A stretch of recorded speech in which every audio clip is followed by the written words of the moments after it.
think there's going to be a chance for a disruptive innovation here.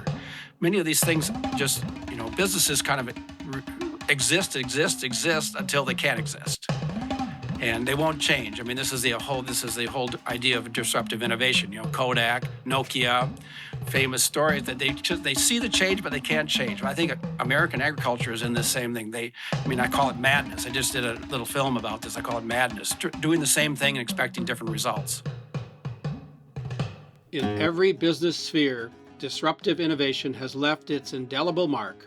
Even agriculture, a sector traditionally viewed as steadfast due to its integral role in our daily sustenance, has not been spared. It has experienced two significant upheavals in its history. In the 1920s, the world of farming was revolutionized by the advent of machinery. Power farming emerged, introducing motorized machines that replaced the traditional horse and oxen. Close to 100 companies sprang to life, inventing groundbreaking products including tractors, combines, harvesters, choppers, thrashers, cultivators, seeders, drills, and blowers.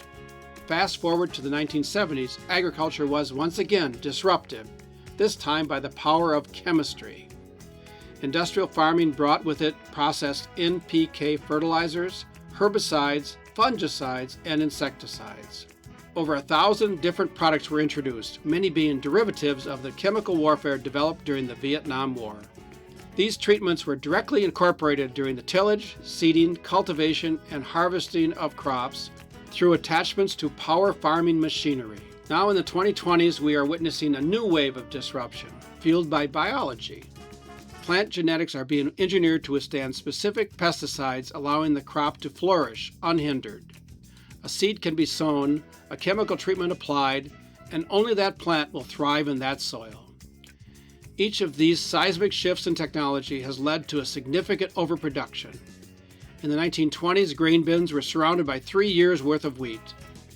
In the 1970s, tank loads of milk were poured into fields. And now in the 2020s, we see 1 million bushel corn piles near every grain elevator.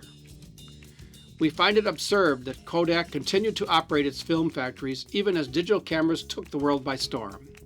We shake our heads at Nokia's denial of the imminent replacement of flip phones by smartphones.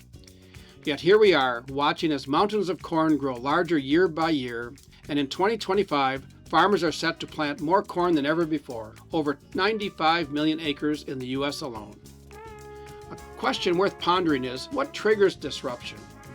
Is it the shift in the market or the advent of new technology? The reality is they are symbiotic. One cannot exist without the other in driving disruptive innovation. We're facing this issue because the farm economy is tanking, the environment is being challenged, there's pressure from the whole world to do something about the environment and make the world much better in your place. And then our diets are changing. All these are pressures coming into the ag industry that's going to drive change. Indeed, the market is facing new boundaries. Today, I introduce you to 3 individuals who are not only cognizant of the challenges facing agriculture, but also pioneering new technologies, laying the foundation for the next wave of technical innovation.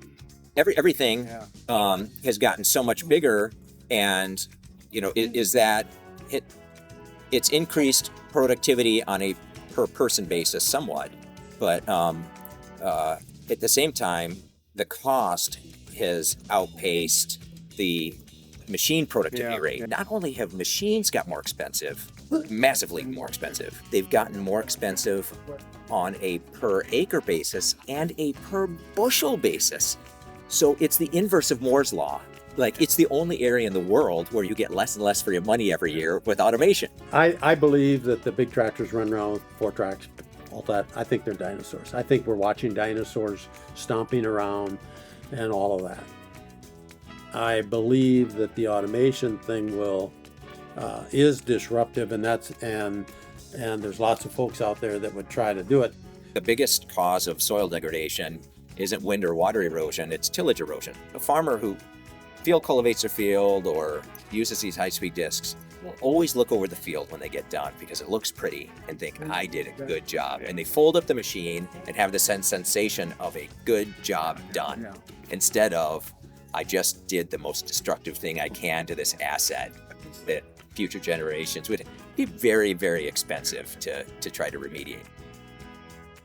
The next step, which has the best potential, is not just place the tractor at the right place, it's also place the implement at the right place. This way, we won't have to farm all the land, but just what needs to be tilled or worked so that we get the best growing condition for the crop or to take care of the crop.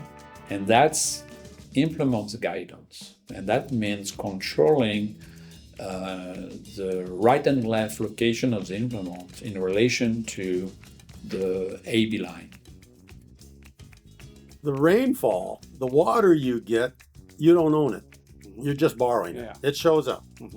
And the guy who gets the water when you're done with it cares. I believe there will be 100 times more regulations, guidelines, lawsuits, limitations, bans, and all that around water quality than soil quality. The United States has a very small amount of the world's phosphorus.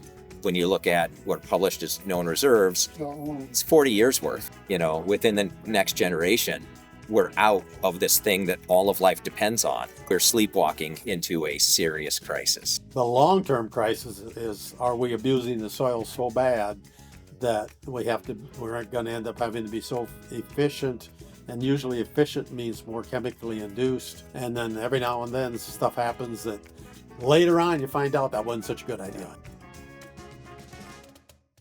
The management technologies that direct and manage telematics and web-based information systems and things like that may have that much larger effect. More technology focused on treating each square meter better and maximizing yield. But the main challenge is, do I understand? Do I want to?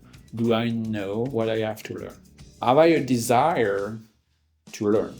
My point is, if you are happy with what you have, don't bother, keep it simple. But if you are frustrated with what you get, then there are ways to improve them. So what I'm trying to do is figure out how to make it an economic no-brainer to farm more regeneratively. My observation is that in farming, most of the damage is still unseen and unknown. Disruptive innovation acts as a catalyst for a wave of discovery. However, an unsettling aspect of disruptive innovation in agriculture is that it has a converse impact on businesses. In a free market sector, entrenched corporations are often replaced by nimbler, smaller startups. Conversely, in agriculture, a sector heavily underpinned by government subsidies, large companies thrive as small farms perish in their wake.